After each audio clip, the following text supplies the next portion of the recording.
আমরা বন্ধন ব্যাংকের ধুলিয়ান ডিভিশনের বাজিতপুর ব্যাংকিং ইউনিটের আমরা রিলেশনশিপ অফিসার হিসাবে কাজ করছি। আজ আমাদের টার্গেট ছিল 3 লাখ টাকা করে লোন প্রসেস করা, কিন্তু আমরা 3 লাখ টাকা লোন প্রসেস করতে পারিনি। তার জন্য আমাদেরকে বাড়ি যেতে দেওয়া হয়নি। কালকে রবিবার আছে, ছুটির দিন, তারপরেও আমরা এখন অবধি অফিসে আছি। কি ঠিক বলছি তো?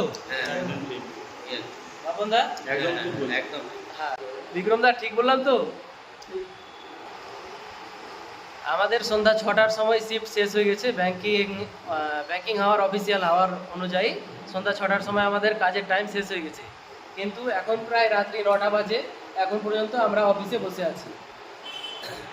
আমাদের সাথে আমাদের ম্যানেজার স্যারও আছেন। ম্যানেজার স্যারকেও বাড়ি যেতে দেওয়া হয়নি, এবং আমাদের এরিয়া ম্যানেজারও অনেক ভালো মানুষ। ডিএম স্যার, এডিএম স্যাররাও অনেক ভালোভাবে আমাদের সাথে কথা বলেন, কিন্তু বাড়ি যাওয়ার দিন কী যে হয়ে যায়, আমাদেরকে এইভাবে আটকে দেওয়া হয়, এবং কে যে আটকায় আমরা এইসব ব্যাপারে কোনো তথ্য কোনোদিন পাই না। বন্ধনের প্রতি যেমন আগে স্টাফদের এবং কাস্টমারদের ভালোবাসা এবং বিশ্বাস ছিল, সেই বিশ্বাস এখন কিন্তু বন্ধনের উপরে মানুষের নাই, এবং আমাদের স্টাফদেরও নাই। বন্ধনের প্রতি ভালোবাসাটা মন থেকে আসছে না, কারণ আমাদেরকে বাড়ি যাওয়ার দিন রাত্রি 9টার সময় বাড়ি ছাড়া হয়। রাত্রি 9টার সময় আমরা যদি বাড়ি যাই, তাহলে আমাদের বাড়ি পৌঁছাতে কারো রাত্রি 12টা বাজবে, কারো 1টা বাজবে।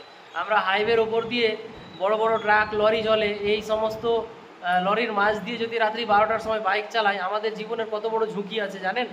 আপনারা সেগুলো বুঝবেন না, কারণ আপনারা বাসে কেউ যাওয়া আসা করেন, হয়তো কেউ বা সন্ধ্যার সময় বাড়ি চলে গেছেন, কিন্তু আমরা ছোট ছোট এমপ্লয়ি যারা নিচু লেভেলে কাজ করি, তারা এখানে এখনও বসে আছি। আমাদেরই অফিসের অন্যান্য স্টাফরা সবাই বাড়ি চলে গেছে। শুধু কি টার্গেট আমাদেরই? অন্যান্য স্টাফরা কি কাজ করছে না বন্ধনে? ওনারা কি বেতন নিচ্ছে না? শুধু কি আমরা এমপ্লয়ি? আমরা আরোরা এবং ম্যানেজার আমরাই কি শুধু এমপ্লয়ি? আমরাই কেন বসে থাকবো? কেন অন্যান্য স্টাফেরা চলে গেছে? কেন অন্যান্য পোস্টের স্টাফরা বাড়ি চলে গেছে? আমরা কেন বসে থাকবো? আমরা কি মানুষ না? আমরা কি শুধু গরু গাধার মতো কাজই করে যাব? আমাদেরও তো জীবন আছে, আমাদেরও তো বউ বাচ্চা আছে, কালকে ছুটি আছে, আমাদের বাড়ি যেতে হবে। তাই এই ভিডিওটা আমরা করছি, এবং যাদের কাছে এই ভিডিওটা পৌঁছাবে তারা অবশ্যই আমাদের সাক্ষী হয়ে থাকবেন যে আমরা এতক্ষণ অবধি ব্যাংকে আছি, এবং কে আমাদের উপরে এই অত্যাচারগুলো করছে তাদের ব্যবস্থা করে নিয়ে ব্যাংক যদি তাদের কোনো ব্যবস্থা করে, তাহলে আমরা উপকৃত হব।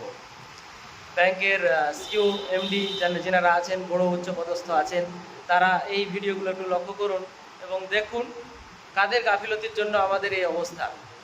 আমরা ব্যাংকে ভালোবাসতে পারছি না, ব্যাংকের কিছু কর্মীদের জন্য আমরা ব্যাংকে ভালোবাসতে পারছি না।